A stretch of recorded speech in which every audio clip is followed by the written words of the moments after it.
বন্ধুরা, আপনি যে মোবাইল কিনেছেন বা 2 3 4 বছর হয়ে গেছে, কখনো আপনার মোবাইলটা সাফা করেছেন নাকি? যে আপনার যতগুলা ইন্টারনেট আপনার চার্জ করছেন সম্পূর্ণ আপনার এখানে আপনার লম্বা একটা লিস্ট হয়ে রয়েছে।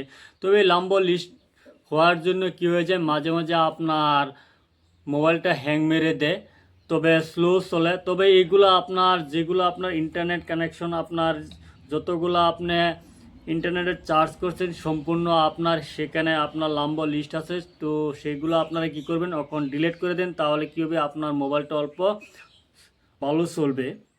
তবে দেখেন কিভাবে, আপনার এখানে দেখেন যেহেতু যার জন্য আপনার মোবাইলটা কি হয়ে গেছে, আপনার অল্প স্লো হয়ে গেছে।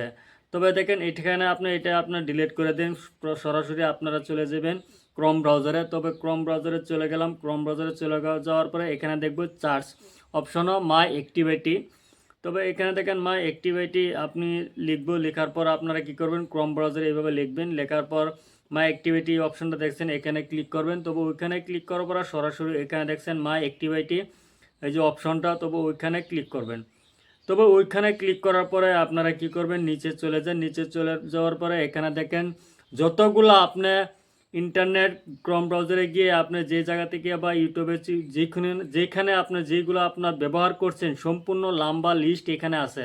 তবে লম্বা লিস্টগুলো এখানে আছে। তবে যদি চান এক এক করে ডিলিট করতে, তাহলে দেখছেন ক্রস চিহ্ন এখানে দিয়ে দিবেন, আবার ডিলিট এখানে দিয়ে দিন। দেওয়ার পরে এলওএস দেওয়ার পরে এখানে কী হয়ে যাবে, আপনার সারা আপনার সম্পূর্ণ আপনার লিস্টগুলো আপনার ডিলিট হয়ে যাবে। তবে এইভাবে আপনি আপনার মোবাইলটা সাফা করে নেন, তাহলে আপনার কী হবে, মোবাইলটা অল্প ভালো চলবে, পানির মতো চলবে। তবে ওইখানে দেখেন নেক্সট এখানে ক্লিক করে দেওয়ার পরে আপনার সম্পূর্ণ আপনার ডিলিট হয়ে যাবে। তবে এইভাবে আপনি আপনার মোবাইলটা ক্রোম ব্রাউজার গিয়ে আপনি এগুলো আপনার সারা সম্পূর্ণ আপনার